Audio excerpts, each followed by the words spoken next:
Sasa kuna do inversion ya kwanza hii, alafu do inversion ya base ambayo ni hii. Hii hapa ni shape hii, maana yake ni shape ya I tunaita. Kuna zile shape ambazo waga tunazitumia kwenye guitar. Kuna shape kwa mfano I, alafu kuna hii ni local shape of course.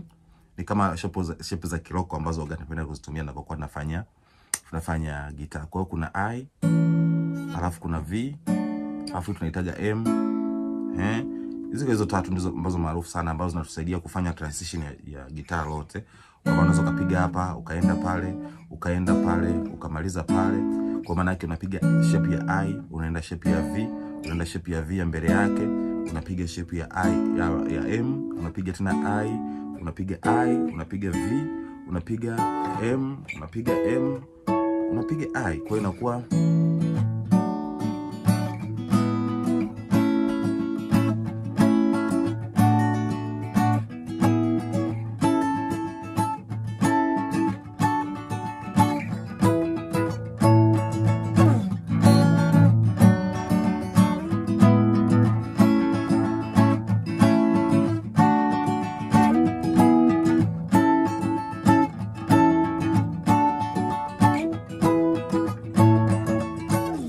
hii hapa ni njia rahisi zaidi ya kuweza kuzifahamu pattern za gitaa katika ufunguo wote ule.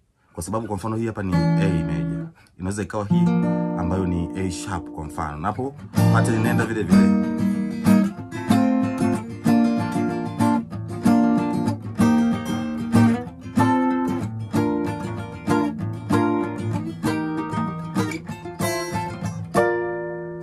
The same thing. Hata ukienda hapa kwenye B napo.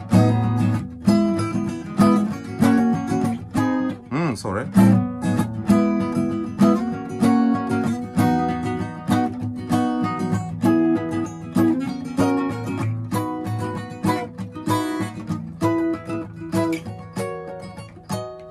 Hii B. Hata ukienda hapa ambao ni C na hivyo hivyo.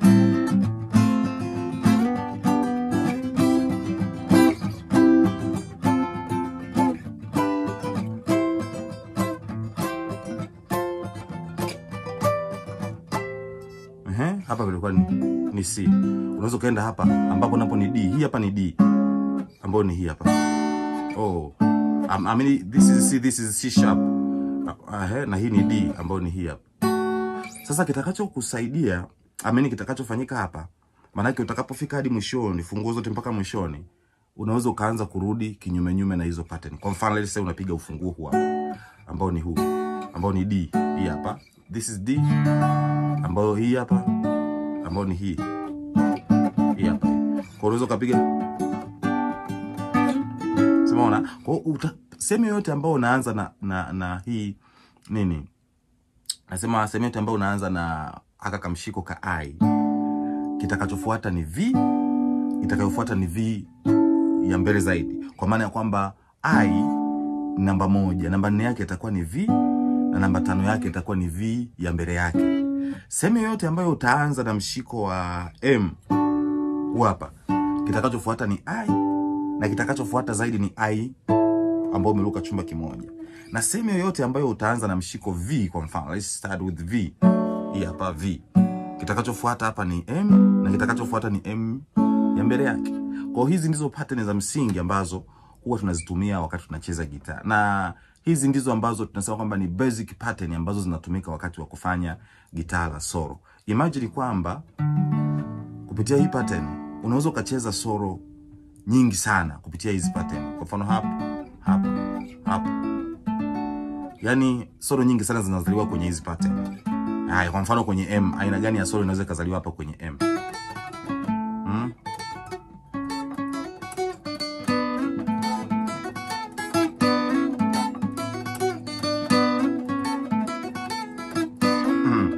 Au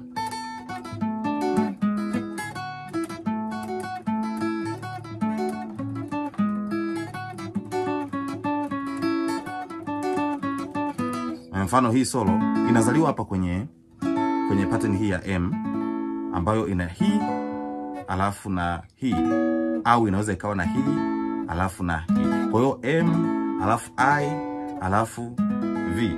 Kwa sababu gani nacheza hivyo? Maana unaweza ukapiga hapa, ukapiga pale, ukarudi. Kwa hiyo it's 1 4 5 4 1 4 5 4.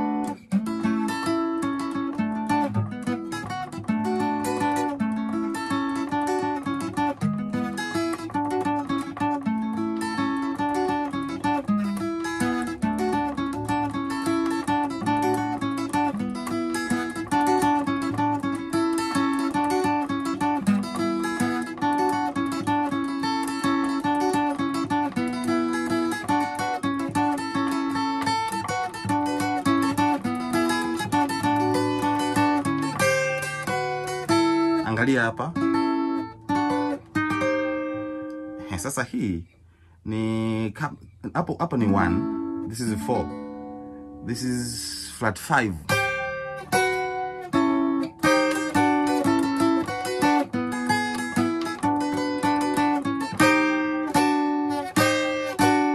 Kwa tu vipande ambapo tunaweza tukazaliwa kwenye M hapa. Hii hapa ni hii V, lakini sasa napiga nyuzi ya kwanza, ya pili na ya tatu, ambayo ni hii, kimsingi. Kwa hiyo napiga hivi. Kwa hiyo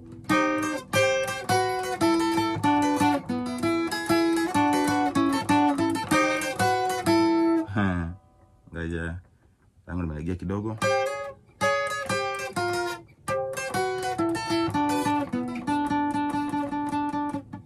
Tatu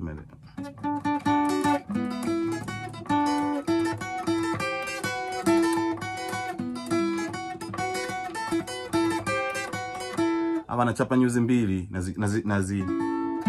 nadili na nyuzi mbili zaidi, ya kwanza na ya pili.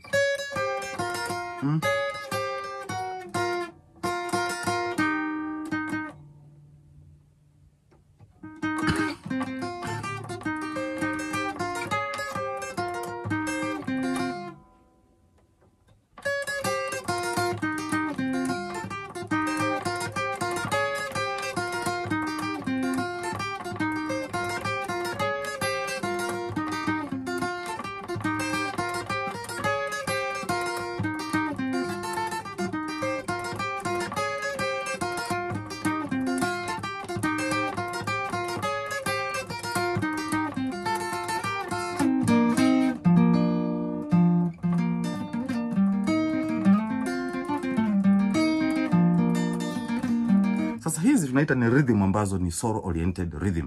Mfano, umeanza kwenye I, unaenda kwenye V, afu unaenda kwenye V ya mbele yake. Kwa maana hii ni 1, hii ni 4 na hii ni 5, na huu ni ufunguo wa A sharp. Kwa sasa nataka nijaribu kuona solo gani au rhythm gani ambayo inataka kuzalisha solo lakini yenyewe ni rhythm. Hii hapa.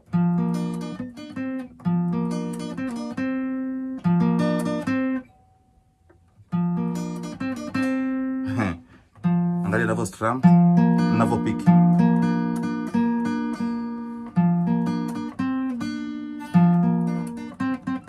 Kwa hiyo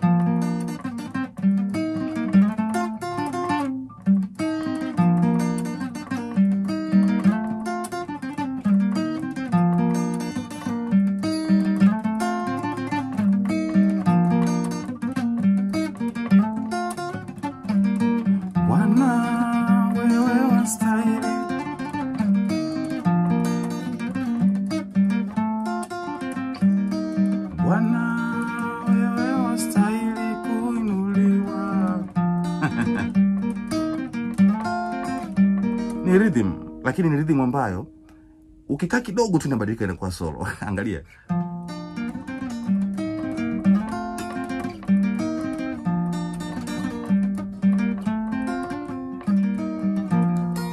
Sasa hapa solo ambayo inaweza kuzaliwa hapa.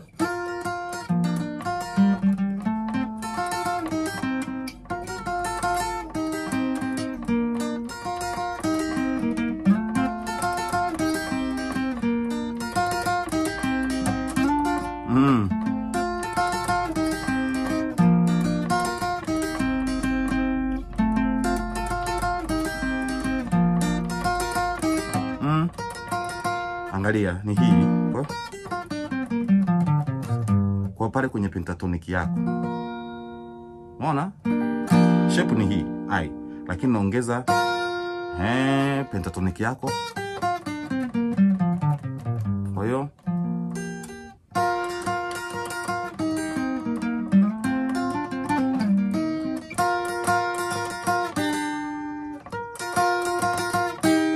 hii hapa ndio hii jamani. Ndio 4. Sasa napiga nyuzi wa kwanza na wa pili. Kwa inakuwa na kishapu hii.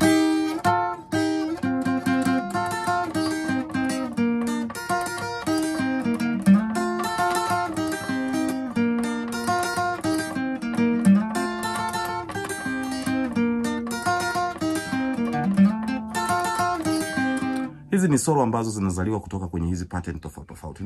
Ni solo rahisi ambazo zinakutengenezea rhythm ambayo instantly inaweza kubadilika ikachezwa kisolo fulani.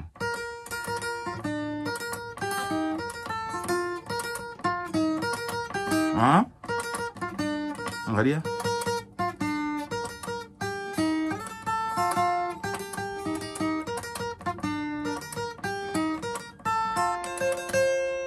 Sasa hapa ninachofanya maana yake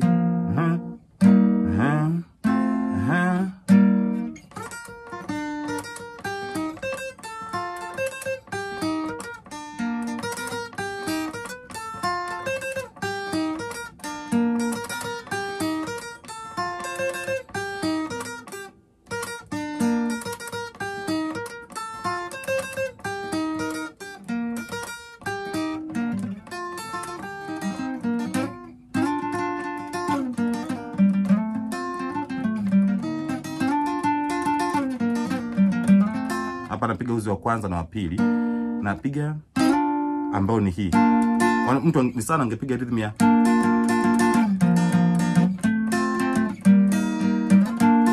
moja moja, alafu 5 4 moja moja moja moja, moja ya juu, alafu moja ya chini, alafu 5 4.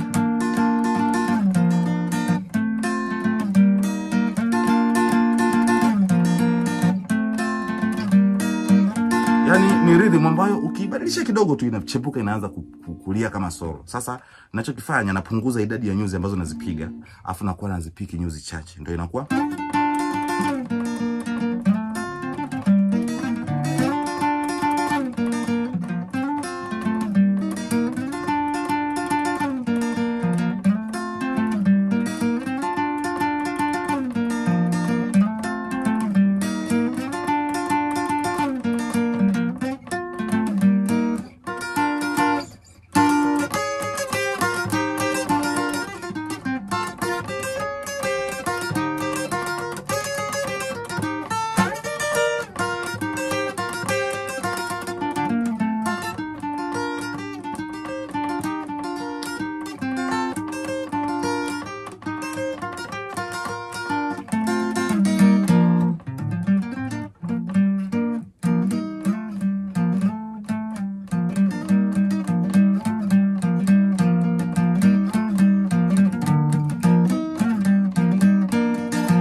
unachokifanya unapiga moja, alafu hii hapa ni 2. Sasa unaacha uzi namba 3 hapa ushiki. Kwa hiyo ni hivi, uzi wa kwanza na wa 3 ambao ni 2 yako, lakini huku nakamata over 1, 2/1 hii hapa, alafu hapa ni 3. Kwa hiyo inakuwa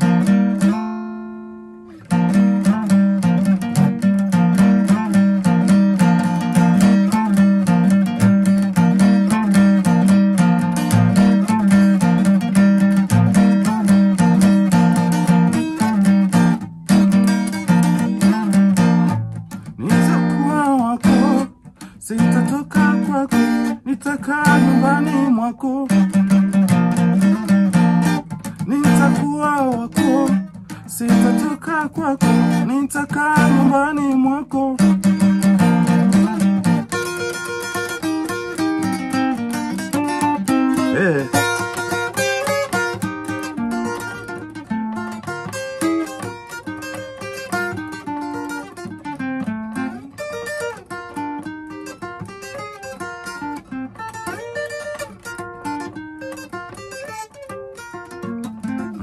ya solo bwana, upige ukiwa na mwenzako anayepiga rhythm au anayepiga kinanda au anayepiga bass. Ukiwa unapiga solo ukiwa peke yako, kuna ladha fulani hivi uipati. Lazima kuwepo na chombo kinachokusindikiza. Ukiwa na kangoma, afu kuna mtu anapiga kinanda au gitara rhythm, ukipiga solo inapendeza. Kwa hiyo hizo ndizo nasema rhythm za rasha ambazo zinaweza zikakutengenezea solo za haraka. Kuna nyingine hii hapa kwa mfano. Hii sasa ni ya kupiga hizi nyuzi za katikati, middle strings hizi, hasa kuanzia wa 3, wa 4 na wa 5. Hizi ambazo tunasema ni nyuzi hizi nzito. Na pattern yake sasa inavyoenda, maana yake hapa hii inakuwa ni 1 2 3, au unaweza kupiga dominant 7.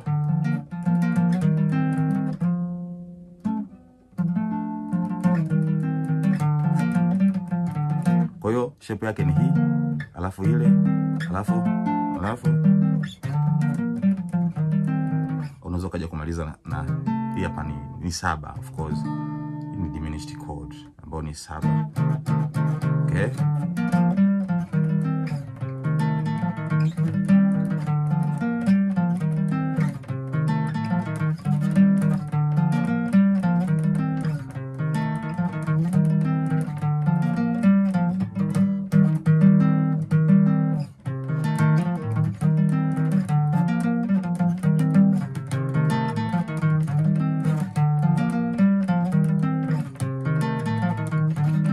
Ukiwa unapiga rhythm ya namna hii wakati mnapiga band, sehemu ambazo wapigaji mwimbaji anakuambia kuna doze, yani maana yake mavyombo yasiwe mengi yanayosikika, isikike pengine chombo kimoja. Kwa mfano anapiga gitara rhythm peke yake au solo peke yake. Sasa rhythm nzuri ambazo zinatakiwa kupigwa maeneo kama yale, maana yake na ngoma anakuwa ameacha kupiga kwa nguvu. Kwa hiyo tik tik tik tik tik tik tik. Kwa hiyo